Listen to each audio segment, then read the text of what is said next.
11월 28일 화요일입니다. 굿모닝 브리핑 시작합니다. 오늘 볼 첫 기사, 피아노의 몰락을 주제로 다룬 중앙일보 기사입니다. 한때 중산층의 상징이자 많은 집에 한 대씩 자리를 하고 있던 피아노가 이제는 처리하기조차 어려운 천덕꾸러기가 됐다고 합니다. 불과 몇 년 전만 하더라도 중고로 잘 처분이 됐지만 이제는 그마저도 어려워서 배당 10만 원 안팎의 처리비를 내고 폐기를 해야 한다고 합니다. 기사에서 전하고 있는 피아노의 몰락 원인은 크게 세 가지였는데요. 가장 큰 이유 역시나 저출산 문제였습니다.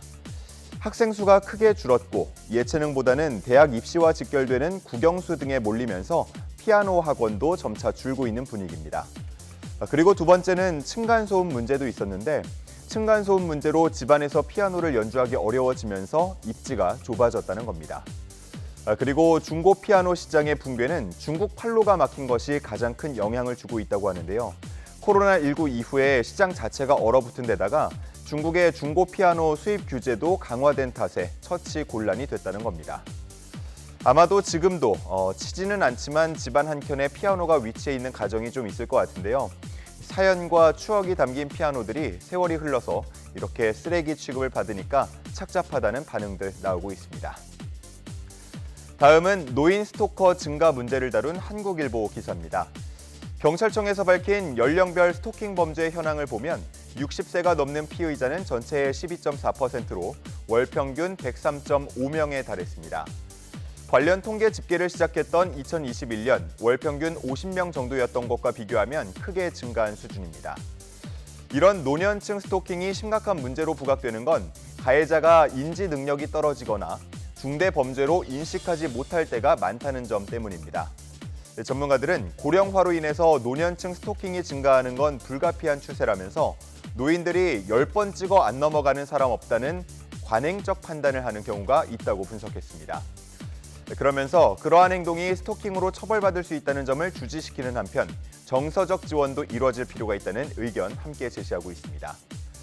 또 노년의 피해자 역시도 가부장 문화 등의 영향으로 신고를 꺼릴 수가 있다면서 적극적으로 피해 사실을 알릴 수 있도록 도와야 한다고도 덧붙였습니다. 다음은 수산 부산물 재활용 문제를 다룬 기사 보겠습니다. 지금 왼쪽에 사진 3장이 보이는데요. 통영의 굴 작업장에서 채취 작업을 하는 모습부터 그 이후 분쇄 과정, 그리고 파쇄된 굴 껍데기가 처리되지 못하고 그대로 쌓여 있는 모습까지 볼 수 있습니다. 이런 굴 무덤은 썩은 냄새를 내뿜고 있는데요. 재활용 방안이 마땅치 않아서 골머리를 앓고 있다고 합니다. 현재 수산 부산물의 재활용률은 20%에 그치는데 연체류를 제외하고는 어류, 갑각류, 폐류의 재활용이 잘 되지 않고 있는 상황입니다.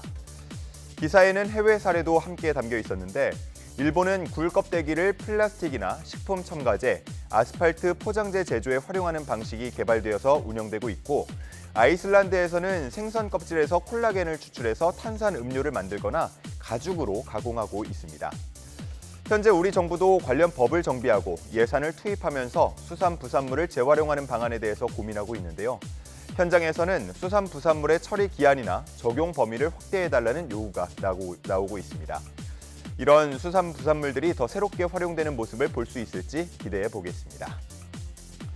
마지막은 자율주행차에 대한 동아일보 기사 준비했습니다. 무인 택시, 미국에서 행인치고 소방차 막고라는 내용으로 시작합니다. 미국 샌프란시스코는 올해 8월 로봇택시의 24시간 상업 운행을 시작했습니다. 하지만 그 이후에 행인을 치고 또 소방차나 구급차를 방해하는 일들이 벌어지면서 자율주행차에 대한 투자가 급브레이크가 걸렸다고 합니다. 그래프를 보면 작년까지 대규모로 이루어지던 자율주행에 대한 투자가 현재 8분의 1 수준까지 뚝 떨어진 것을 확인할 수 있습니다. 그리고 자율주행차 기술 개발의 선두 그룹으로 꼽히는 GM의 자회사 크루즈가 무인 로봇택시의 운행을 중단한다고 최근 밝히기도 했습니다.